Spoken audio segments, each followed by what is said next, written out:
ദൈവനാമത്തിന് സ്തോത്രമുണ്ടാവട്ടെ. അനുനയനമെന്ന ഈ പ്രോഗ്രാമിലേക്ക് എല്ലാ മാന്യപ്രേക്ഷകരെയും വീണ്ടും വരുന്നവനായ യേശുക്രിസ്തുവിൻ്റെ ധന്യനാമത്തിൽ ഒരിക്കൽ കൂടെ സ്വാഗതം ചെയ്തുകൊള്ളു.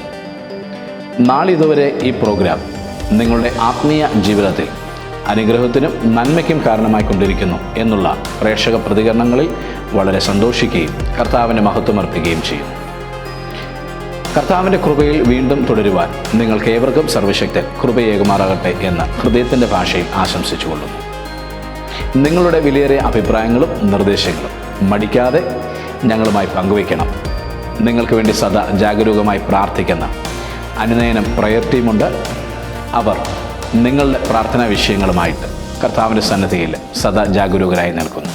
എന്തുമാകട്ടെ പ്രശ്നങ്ങൾ, ഏത് വിഷമതകളുമാവട്ടെ, വേണ്ടുന്ന പ്രായോഗിക ഉപദേശങ്ങളും കൗൺസിലിങ്ങും നൽകി തരുവാനും ഞങ്ങൾ സന്നദ്ധമാണ്. ഈ ശുശ്രൂഷയിലൂടെ ആത്മീയ ജീവിതം ധന്യമാക്കുവാൻ ഒരു തവണ കൂടെ ആഹ്വാനം ചെയ്തുകൊണ്ട് ഇന്നത്തെ തിരുവചന ഭാഗത്തിലേക്ക് കടക്കുകയാണ്. വെളിപ്പാട് പുസ്തകം 2-ാം അധ്യായത്തിൻ്റെ 1 മുതൽ 7 വരെയുള്ള ഭാഗങ്ങളിലൂടെയാണ് നമ്മുടെ ശ്രദ്ധയെ ഇന്ന് കൊണ്ടുപോകാൻ ആഗ്രഹിക്കുന്നത്. വെളിപ്പാട് പുസ്തക പഠനം എല്ലാ കാലത്തും പ്രേക്ഷക മനസ്സുകളിൽ വലിയ ഉണർവും അഗ്നിയും കോരിയിട്ടിട്ടുണ്ട്. മറഞ്ഞിരിക്കുന്ന അമൂല്യനിധികളാകുന്ന ചില കാര്യങ്ങൾ ഇന്നിൻ്റെ ആവശ്യം കൂടിയാണ് വെളിപ്പാട് പുസ്തക പഠനം. പ്രത്യുത 7 സഭകളുടെയും 7 കാലഘട്ടങ്ങളുടെയും പഠനം നമ്മെയും തിരുവെഴുത്തിനെയും തമ്മിൽ ഒന്നുകൂടെ ശോധന കഴിക്കുന്നതിനും കർത്താവിൻ്റെ വരവെങ്കിൽ സംശുദ്ധരായിട്ട് കടന്നു പോകാനുള്ള ഒരുക്കത്തിൽ തന്നെയാണോ ചിട്ടയോടുകൂടിയുള്ള ആത്മീയ പ്രയാണം നാം നയിക്കുന്നത് എന്ന് വിലയിരുത്തുവാനും കണ്ടെത്തുവാനും കഴിയും. അതാണ് ഈ വേദഭാഗങ്ങളെ നിങ്ങളുമൊത്ത് പങ്കുവയ്ക്കുവാനായി തിരഞ്ഞെടുത്തതിൻ്റെ പിന്നിലെ ഏക ഉദ്ദേശം. കർത്താവ് അതിനായിട്ട് നിങ്ങളെ ഓരോരുത്തരെയും സഹായിക്കുമാറാകട്ടെ എന്ന് ആശംസിച്ചുകൊള്ളു. വെളിപ്പാട് പുസ്തകം 2-ാം അധ്യായത്തിൻ്റെ 7-ാമത് വാക്യത്തിൽ ഇങ്ങനെ വായിക്കുവാൻ സാധിക്കുന്നു: ആത്മാവ് സഭകളോട് പറയുന്നത് എന്തെന്ന് ചെവിയുള്ളവൻ കേൾക്കട്ടെ. ജയിക്കുന്നവന് ഞാൻ ദൈവത്തിൻ്റെ പറുദീസയിലുള്ള ജീവവൃക്ഷത്തിൻ്റെ ഫലം തിന്മാൻ കൊടുക്കും.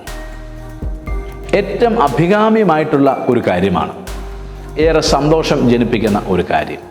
ജയിക്കുന്നയാൾക്ക് ലഭിക്കാനിരിക്കുന്ന നന്മ, ദൈവത്തിൻ്റെ പക്കൽ നിന്നും നൽകപ്പെടാനിരിക്കുന്ന പ്രതിഫലം.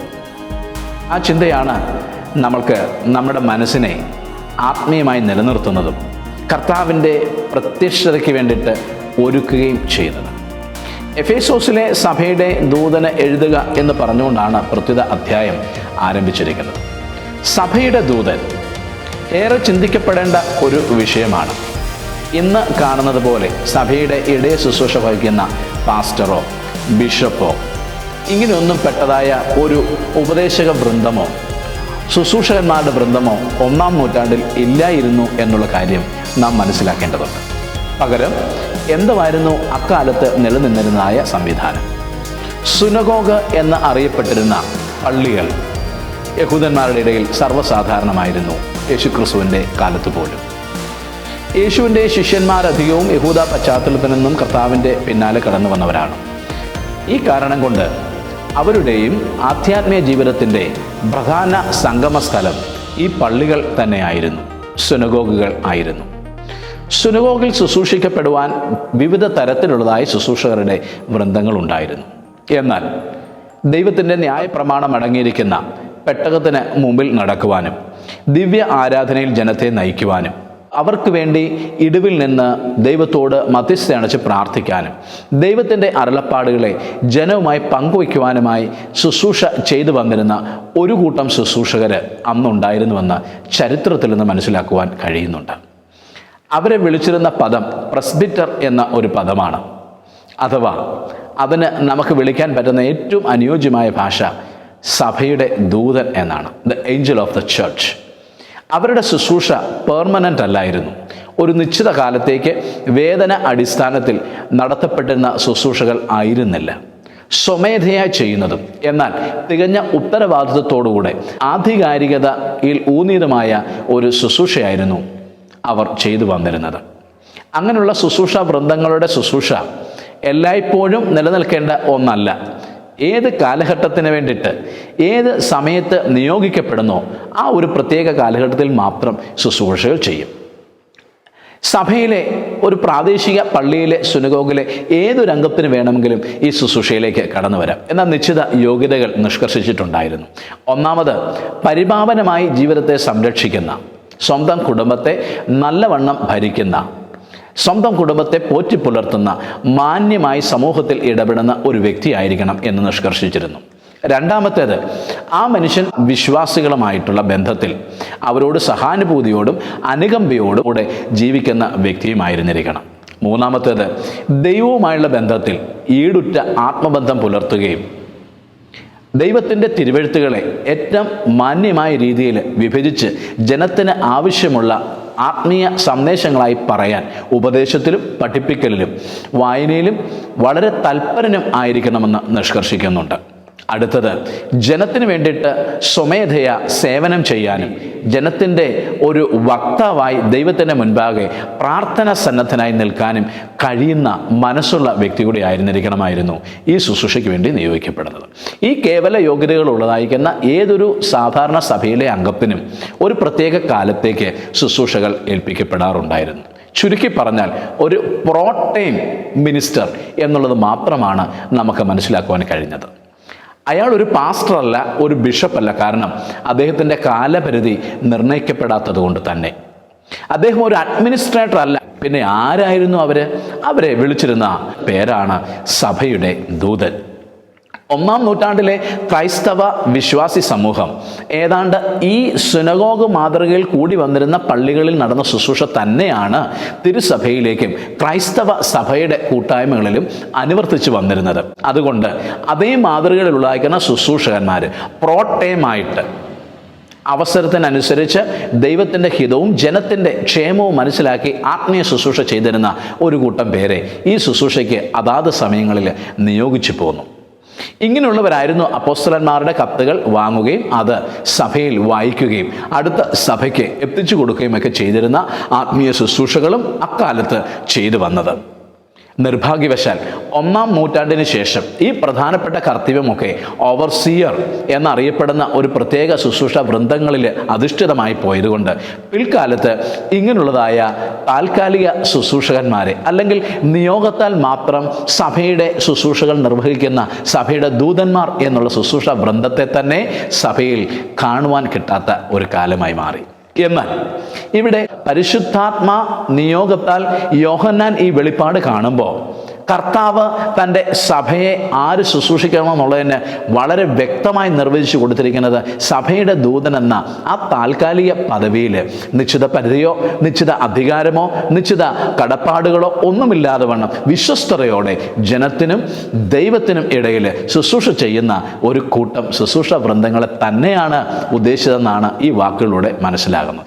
2 പ്രധാനപ്പെട്ട കാര്യങ്ങളാണ് എഫേസോസ് സഭയുടെ ദൂതൻ എഴുതുമ്പോൾ മനസ്സിലാക്കുവാൻ കഴിയുന്നത്. ഒന്ന്, കർത്താവ് നിലവിളക്കുകളുടെ നടുവിൽ നടക്കുന്നു.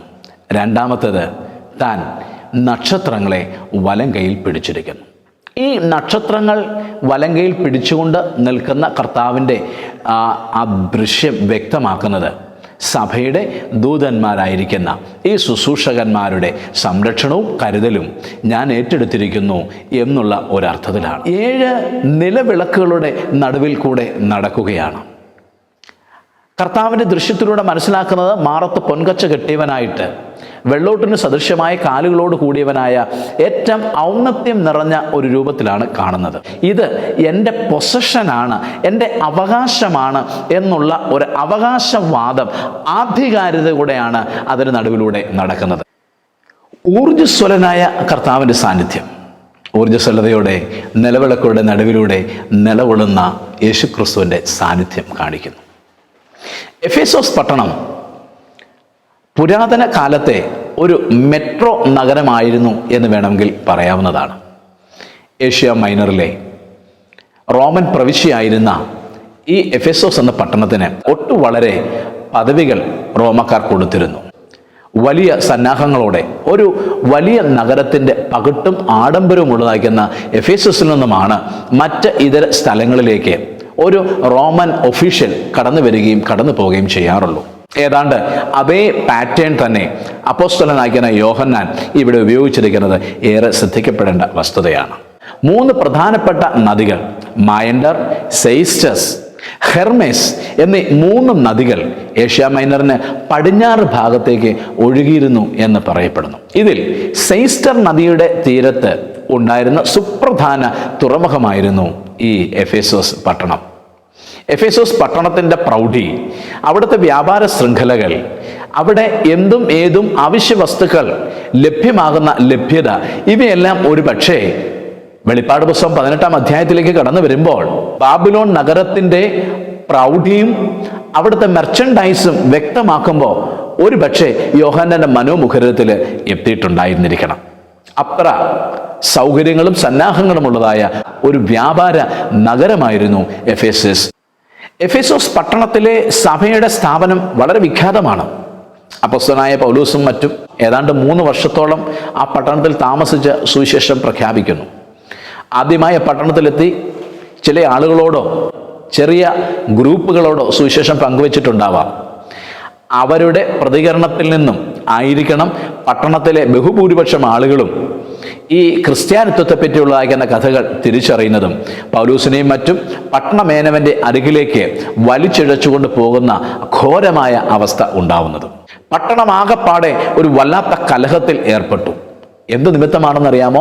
പൗലൂസിന്റെ സുവിശേഷ പ്രസംഗം നിമിത്തമായിട്ട് പട്ടണത്തിലുള്ള ചില ആൾക്കാർ അർത്തമീസ് ദേവിയുടെ ആരാധനയിൽ നിന്നും പിന്മാറുന്നതായിട്ട് അവിടുത്തെ പ്രധാനപ്പെട്ട ദെമെത്രിയോസ് എന്ന ചെമ്പുപണിക്കാരനായ മനുഷ്യനും കൂടെയുള്ള ആൾക്കാർക്കും മനസ്സിലായി. അവർ വ്യാപാരികളാണ്, സ്വന്തമായിട്ട് ഈ ബിംബങ്ങളെ ഉണ്ടാക്കുന്നവരാണ്. ബോധ്യപ്പെട്ട കാര്യം സത്യമാണെന്ന് മനസ്സിലായതോടുകൂടെ പൗലൂസിനെയും മറ്റും ആക്രമിക്കുന്ന തരത്തിലേക്ക് കാര്യങ്ങൾ എത്തുന്നു. പട്ടണത്തിലെ ആൾക്കാർ എഫേസ്യരുടെ അർത്തമീസ് ദേവി എന്ന് ആർത്ത് വിളിച്ചുകൊണ്ട് നിലത്തെ പൂഴി വാരി തലയിലേക്ക് ഇട്ടുകൊണ്ട് വല്ലാത്ത കലഹമുണ്ടാക്കുന്ന ദൃശ്യം ഹൃദയഭേദകമാണ്. ഇങ്ങനെ രൂക്ഷമായ എതിർപ്പിന്റെ നടുവിലും ആ പട്ടണം വിട്ടു പോകാതെ വണ്ണം അവിടെ പിന്നെയും താമസിച്ചുകൊണ്ട് സുവിശേഷം പ്രഖ്യാപിക്കുക വഴി എഫേസോസ് പട്ടണത്തിൽ നിന്നും ഒരു വലിയ കൂട്ടം മാനസാന്തരികളെ നേടിയെടുക്കുവാനും അഭികാമ്യമായിരിക്കുന്ന ഒരു സഭ എഫേസോസ് പട്ടണത്തിൽ ഉണ്ടാക്കപ്പെടുകയും ചെയ്തു. AD 55 പറയപ്പെടുന്നു ഈ സഭയുടെ സ്ഥാപനം. AD 63 ആയപ്പോഴേക്കും പൗലോസ് ആ സഭയിൽ നടന്നു വന്ന ചില ചെയ്തികളെപ്പറ്റി അവർക്ക് ലേഖനം എഴുതുന്നു, വിഖ്യാതമായ എഫേസ്യ ലേഖനം. പൗലോസ് തൻ്റെ വിചാരണാർത്ഥം എഫേസോസ് പട്ടണം വിട്ട് റോമിലേക്ക് കടന്നു പോകുന്നു. തിമോത്തിയോസിനെ താൽക്കാലികമായി അവിടുത്തെ ശുശ്രൂഷ ഭരമേൽപ്പിച്ചിട്ടാണ് കടന്നു പോകുന്നത്. തിമോത്തിയോസിന് ശേഷം പ്രിയ ഗായോസ് എന്നറിയപ്പെടുന്ന വ്യക്തിയും അതിനുശേഷം ഇഗ്നേഷ്യസ് എന്ന സഭാപിതാവിൻ്റെ കത്തുകളിലൂടെ ഒനേസിമോസ് എന്ന ഒരു വ്യക്തിയും മറ്റും ഈ സഭയുടെ സഭാദൂതന്മാരായിട്ട് പിൽക്കാലത്ത് സേവനം അനുഷ്ഠിച്ചുവെന്ന് സഭാചരിത്രം ഉറപ്പു നൽകുന്നു. എന്നാൽ ഇതിനിടയിൽ എപ്പോഴോ യോഹന്നാൻ സഭയിലെത്തുകയും വളരെ പ്രധാനപ്പെട്ട ഒരു കാലയളവ് താൻ ആ പട്ടണത്തിൽ താമസിക്കുകയും ചെയ്തിട്ടുണ്ട് എന്നുള്ളതും ചരിത്രം വ്യക്തമാക്കുന്ന വസ്തുതയാണ്. എന്തായിരുന്നാലും എഫേസോസ് സഭ വളരെ സമ്പന്നമായിരുന്നു. അവരുടെ ആത്മീയതയിൽ, അവരുടെ പ്രത്യാശയിൽ, അവരുടെ നിലനിൽപ്പിൽ അവരേറെ സംഘടിതമായിരുന്നു. കർത്താവിനുള്ള സ്നേഹത്തിൽ അവർ മുന്തി വന്നിരുന്നു എന്നുള്ള കാര്യം വ്യക്തമാണ്. ഇതെല്ലാം തന്നെ കർത്താവ് മനസ്സിലാക്കിയിട്ട് എന്ന് പറഞ്ഞാൽ ഓർക്കണം, തൻ്റെ രക്തത്താൽ സമ്പാദിക്കപ്പെട്ട വ്യക്തികളുടെ ദൈനംദിന ജീവിതം 1 മണിക്കൂർ മാറ്റിക്കൊണ്ടല്ല, ഒരു രാത്രി മാറ്റിക്കൊണ്ടല്ല, ഓരോ മിനിറ്റിൽ അപ് ടു മിനിറ്റ് കാര്യങ്ങൾ മനസ്സിലാക്കുന്ന ഒരു ദൈവത്തിൻ്റെ സജീവ സാന്നിധ്യം ഉണ്ട് എന്നുള്ളതാണ് ഇവിടെ സഭയുടെ നിലവിളക്കുകളുടെ നടുവിൽ നടക്കുന്ന ക്രിസ്തുവിൻ്റെ ദർശനം വ്യക്തമാക്കുന്നത്. അങ്ങനെ ആ സഭയെപ്പറ്റി നല്ല തിരിച്ചറിവുള്ള കർത്താവിൻ്റെ റിപ്പോർട്ടുകളാണ് തുടർന്ന് കാണുവാൻ സാധിക്കുന്നത്. ഒന്ന്, സഭയുടെ അവസ്ഥ. അത് കർത്താവിൻ്റെ വീക്ഷണത്തിൽ കർത്താവ് പറയുകയാണ്, നിന്റെ അവസ്ഥ അറിയുന്നു, നീ വളരെ കാര്യങ്ങൾ ചെയ്യുന്നുണ്ട്, നിന്റെ സഹിഷ്ണുത അഭിനന്ദനീയമാണ്. കൊള്ളരുതാത്തവരെ തിരിച്ചറിഞ്ഞ് വർജിക്കേണ്ടതിനെ വർജിക്കുന്നത് നല്ല മനോഭാവം തന്നെയാണ്. നിക്കോലാവ്യരുടെ നടപ്പിനെ നീ പകയ്ക്കുന്നു എന്നുള്ളത് ഏറ്റവും അഭിനന്ദനീയമായ ഒരു കാര്യമാണ്. അത് ഞാനും പകയ്ക്കുന്നു. യഥാർത്ഥത്തിൽ നിക്കോലാവ്യർ ആര് എന്നുള്ള ചോദ്യം വളരെ പ്രസക്തമാണ്. വളരെ പേരും അഭിപ്രായപ്പെടുന്നത് 7 പേരുടെ കൂട്ടത്തിൽ എണ്ണപ്പെട്ട് വന്നാക്കുന്ന നിക്കോലവാസ് എന്ന മനുഷ്യന്റെ പേരിനെ ദുർവിനിയോഗം ചെയ്തുകൊണ്ട് അദ്ദേഹത്തിന്റെ ശിഷ്യന്മാരാൽ സ്ഥാപിക്കപ്പെട്ട ഏതോ ഒരു പ്രത്യേക തരത്തിലുള്ള ദുരുപദേശ ഗ്രൂപ്പ് ആയിരിക്കണം ഈ നിക്കോലാവ്യർ എന്ന പിൽക്കാലത്ത് എഫേസോസിൽ അറിയപ്പെട്ടെന്നവർ എന്ന് പറയപ്പെടുന്നുണ്ട്. അവരെന്തായിരുന്നാലും വ്യക്തിഗതമായ ജീവിതത്തിലും അധാർമികതയിലും എന്ന് വെച്ചാൽ ക്രിസ്തുവിനോടുള്ള പൂർണ്ണ അനുസരണത്തിൽ നടക്കുന്നതിൽ നിന്നും വിഘാതം സൃഷ്ടിക്കുന്ന അശുദ്ധിയും അസ്വാഭാവികമായിരിക്കുന്ന പ്രവർത്തനങ്ങളും അത് സാരമില്ല എന്ന് മനസ്സിലാക്കിക്കൊണ്ട് അത് ചെയ്താലും തെറ്റില്ല എന്ന് പ്രോത്സാഹിപ്പിക്കുന്ന, അതിനെ പ്രൊമോട്ട് ചെയ്യുന്ന ഒരു ഗ്രൂപ്പ് ആയിരുന്നിരിക്കണം എന്നാണ് പൊതുവെ നമുക്ക് മനസ്സിലാക്കുവാൻ കഴിയുന്നത്. നിക്കോലാവ്യരുടെ നടപ്പിനെ എഫേസോസിലെ സഭ നഖശിഖാന്തം എതിർത്തിരുന്നു.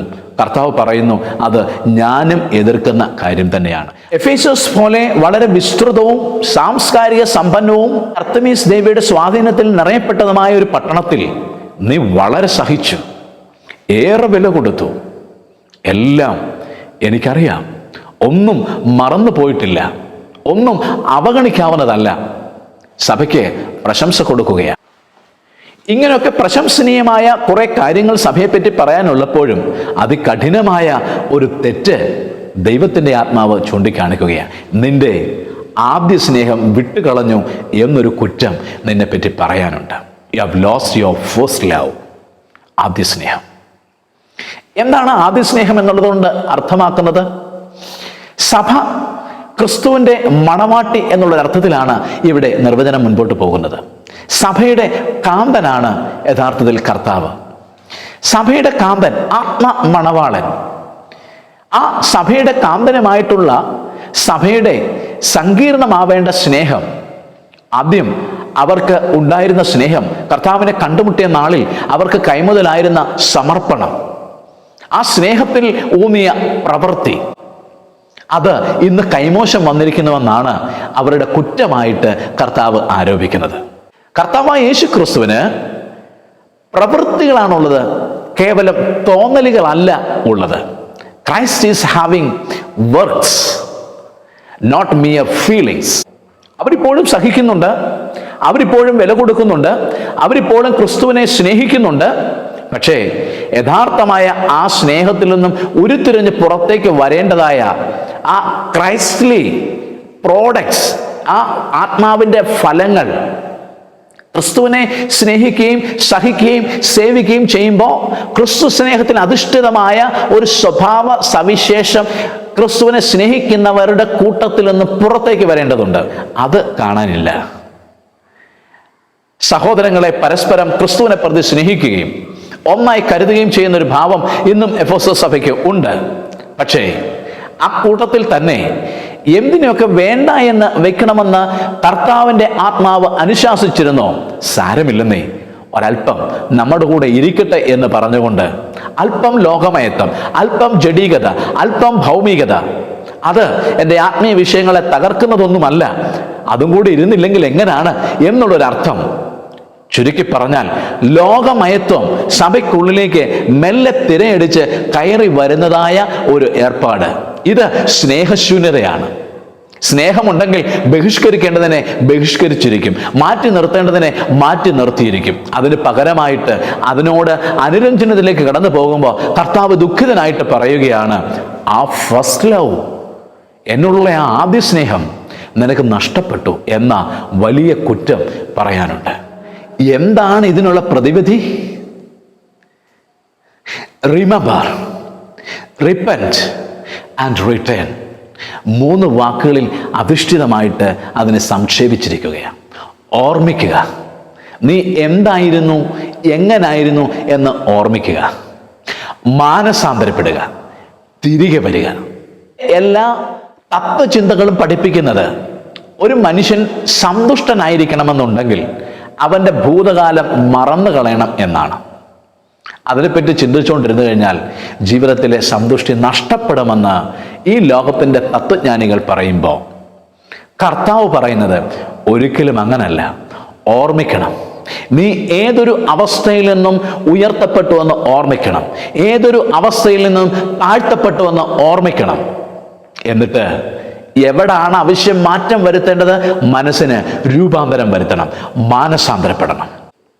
ആ കുരിശുമൂട്ടിലേക്ക് ഒരു മടക്കയാത്ര, റിട്ടേൺ, എൻ്റെ സ്നേഹത്തിലേക്ക്. എൻ്റെ സ്നേഹത്തിൽ വസിക്കുമ്പോൾ നിന്നിൽ നിന്നും പുറത്തേക്ക് ഒഴുകുന്ന ആത്മഫലം പുറപ്പെടുവിക്കലിലേക്ക് ഒരു മടക്കയാത്ര, അത് ആവശ്യമാണ്, ഇമ്മീഡിയറ്റ് ആണ്, എത്രയും വേഗത്തിൽ ചെയ്യേണ്ടതുണ്ട്.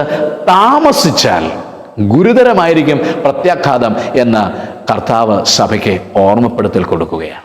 സഭയുടെ ഏറ്റവും വലിയ തെറ്റാണ് അത് പ്രവർത്തനക്ഷമമല്ലാതെ മരവിച്ച അവസ്ഥയിൽ എത്തുക എന്നുള്ളത്. സ്നേഹം നഷ്ടപ്പെട്ടാൽ പ്രവൃത്തി മരവിച്ച ഒരവസ്ഥയിലാവും. ചുരുക്കി പറഞ്ഞാൽ ഒരു യാന്ത്രികമായ യാനം, ഒരു മെക്കാനിക്കൽ ലൈഫ്. അതിലേക്ക് എഫേസോസിലെ സഭ എത്തിയത് കൊണ്ട് കർത്താവ് പറയുകയാണ്, ഈ നില തുടർന്നാൽ നിന്റെ നിലവിളക്ക് അതിൻ്റെ സ്ഥാനത്ത് നിന്ന് നീക്കുകയും ചെയ്യും. സഭ ദൈവത്തിൻ്റെ തോട്ടമായി അതുല്യമായ ഒരു ക്രമീകരണത്തിൽ സെറ്റ് ചെയ്തിരിക്കുകയാണ്. ഒരു ദാക്ഷിണ്യമില്ലാതെ കർത്താവ് പറയുകയാണ്, മാനസാന്തരപ്പെടാൻ വൈകിയാൽ ഞാൻ വേഗം വരും. ഇത് കർത്താവിൻ്റെ രണ്ടാം വരവിനെ പറ്റിയുള്ള സൂചനയൊന്നുമല്ല, ഒരു സ്പെഷ്യൽ വിസിറ്റ്. നിങ്ങളെ സ്നേഹിക്കുന്നത് കൊണ്ട് നിങ്ങളെ മാത്രം പരിഗണിക്കുന്ന ഒരു പ്രത്യേക സന്ദർശനം ഉണ്ടായി കേട്ടോ. 1-ാം നൂറ്റാണ്ടിൻ്റെ അവസാനത്തോടെ സംഗതികൾക്ക് ഏറെക്കുറെ ഒരു സമാപ്തി വന്നു. കാരണം എഫേസോസ് സഭയിൽ ശീതീകരണം വളരെ ശക്തമായി, മരവിക്കൽ ശക്തമായി, പുഴുക്കുത്തു നിറഞ്ഞു. എന്തിനേറെ പറയുന്നു, എഫേസോസ് സഭ നിലനിന്ന ആ പട്ടണം, എഫേസോസ് പട്ടണം ഉൾപ്പെടെ ഒരു ഭൂചലനത്തിൽ നഷ്ടപ്പെട്ട, അതിൻ്റെ സ്ഥാനം നിർണ്ണയിക്കാനാവാത്തവണ്ണം തകർന്നു പോകുന്നതാണ് പിന്നീടുള്ള ചരിത്രം വെളിവാക്കുന്നത്. കർത്താവിൻ്റെ സ്വഭാവത്തിൻ്റെ പ്രത്യേകതയാണ് ഇവിടെ കാണുന്നത്. എന്ത് പണ്ട് ചെയ്തു എന്നുള്ളത് കർത്താവിന് വലിയ കാര്യമൊന്നുമല്ല, എന്ത് ഇപ്പം ചെയ്യാനാവുന്നു എന്നുള്ളതാണ് കർത്താവ് എല്ലായ്പ്പോഴും ചിന്തിക്കേണ്ടത്. നമ്മുടെ മനസ്സിൻ്റെ ഇന്നിൻ്റെ അവസ്ഥ നോക്കി അതിന് വേണ്ടുന്നത് നൽകുന്നവനാണ് നമ്മുടെ കർത്താവെന്ന് മറക്കാൻ പാടില്ല. യഥാർത്ഥം പറഞ്ഞു കഴിഞ്ഞാൽ നിലവിളക്കെന്ന് മാറ്റുന്നതിനെ പറ്റി പറയുമ്പോൾ ശ്രദ്ധിക്കേണ്ട ഒരു വസ്തുതയുണ്ട്. നിന്നിലുള്ള ദൈവരാജ്യം, the kingdom of God shall be taken away. ദൈവരാജ്യം എടുത്ത് മാറ്റപ്പെടും. ദൈവരാജ്യം എടുത്ത് മാറ്റപ്പെട്ട് കഴിഞ്ഞ് കഴിഞ്ഞാൽ നീ പ്രറ്റി ഓർഡിനറിയാ, വെറും സാധാരണപ്പെട്ടവനായി മാറും. നിന്നിലെ ദൈവരാജ്യത്തിലാണ് നിന്റെ നിലനിൽപ്പിരിക്കുന്നത്.